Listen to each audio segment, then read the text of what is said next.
Alright guys, welcome back again to another awesome tutorial on how to create an operating system. So for this tutorial, what we are going to do, we are going to run a simple piece of code, and then we are going to execute this piece of code into a NASM environment. And after we do that, we are going to run our operating system in the QEMU machine. So let's start with the first thing that we need. So here I got a text editor, which is probably simple text editor. It's a Notepad++. I guess you guys could use Notepad++, or you can use any other text editor that will help you to write programs. Okay, so with that being said, let me try to create a file. So I'm going to save this thing, and let me try to create a file. Said for instance, there is a file that's already in this name here. So let me try to make this thing AMA1 here, create a directory here. So after I do that, this is the part where things start getting interesting. So let me try to create an operating system called TI, and then whenever you are saving another piece of code, you are going to save this thing file as a file extension of ASM. Okay, so that's how you're going to store a NASM file. So it's my belief that you guys already know. I guess you guys already know how to write an assembly code. So what I'm going to do for this tutorial, I'm going to simply explain the logics behind it. So the first thing that you do whenever you write an operating system file is loading the BIOS. Okay, so to load the BIOS, you're going to use an org command followed by the address of the BIOS, which is going to be 7C00. Okay, this will be the address for the BIOS, and after that we are going to write a loop that will run again and again. So this is what this piece of code is explaining. So for this program, what I'm going to do, I'm going to write a simple program that will print a string, for instance, like welcome to my OS or something like that. So to do that, first of all, like we want to do this loop up to how many sectors that we have. Okay, so sectors have got a size of 512, I guess. Size. Okay, so we need this thing to loop how many times 510 minus dollar minus dollar. Okay, and then we are going to define a byte of 0. So what does this thing is going to do?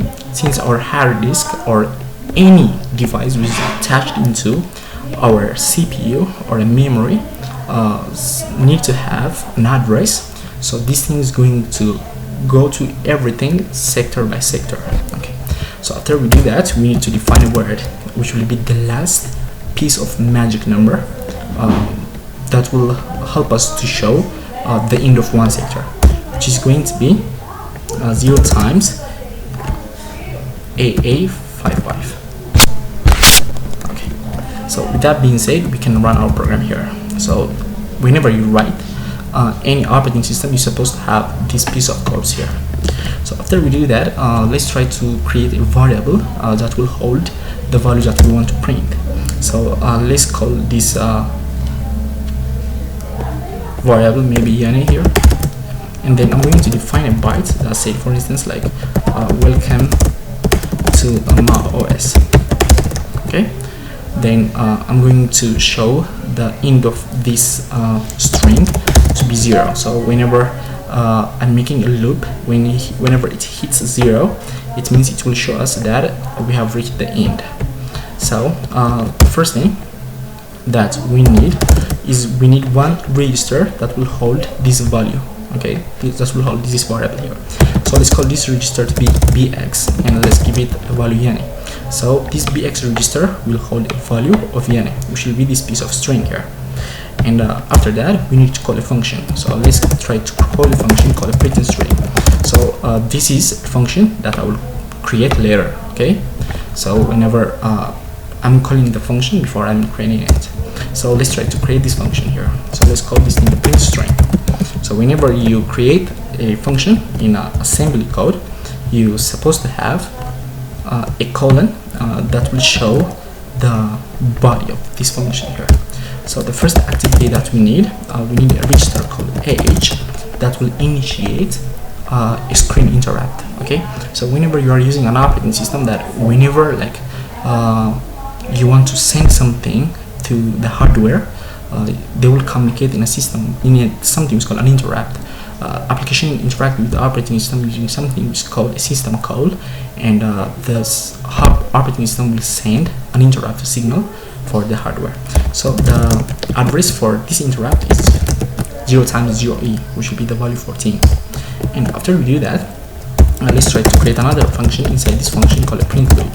Okay, and then I'm going to move a register called al, and I'm going to access everything index by index. Okay, so since this whole string is loaded in a bx here, I can access this thing index by index by using bx here. So what I'm going to do right now, I'm going to compare the value of the al register with 0. If this thing reaches 0, it means we have reached the end of our string here, so that we need to end the loop here. Okay, oh sorry, I'm comparing this thing, so I will use a command called je, which stands for jump if it is equals. So if al value was 0, I'm going to end the loop. Okay, so, sorry, I'm going to end the loop here. So if the value of l is 0, this piece of code is going to call a function called end loop here that I'll create later. But if it's not equal, okay, if it's not equal, what I'm going to do now, I'm going to initiate an interrupt for the screen. Okay, int stands for interrupt. Okay, this thing refers to 16, which will be the value of the monitor.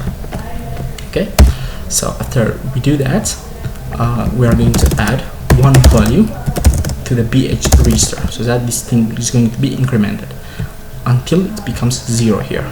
Okay, so after we do that, we can create this end loop, and we can loop again by jumping to the print string. Okay, so that this thing is going to go again and again until this condition fails. Okay, so for the end loop, there is something that I didn't write here intentionally. So probably it's my understanding that you guys know what does stack mean. Okay, stack is a kind of a data structure that will help you that the last in, okay, is going to be firstly out. So there are two operations, push and pop. Adding value is called a push, and pop means removing a value. So when you will call this print string, I'm going to push a, okay, which stands for adding a value into the stack. So when we end this loop, what we are going to do, we are going to pop a and return. Okay, so this is a piece of code that will help you, or I mean that will that's going to print a string into your monitors. So in the next tutorial, what we are going to do, we are going to run this piece of code, and we are going to see the result. So till then, the next tutorial, keep on liking, keep on subscribing, keep on sharing my videos with your friend. Peace and love, ciao.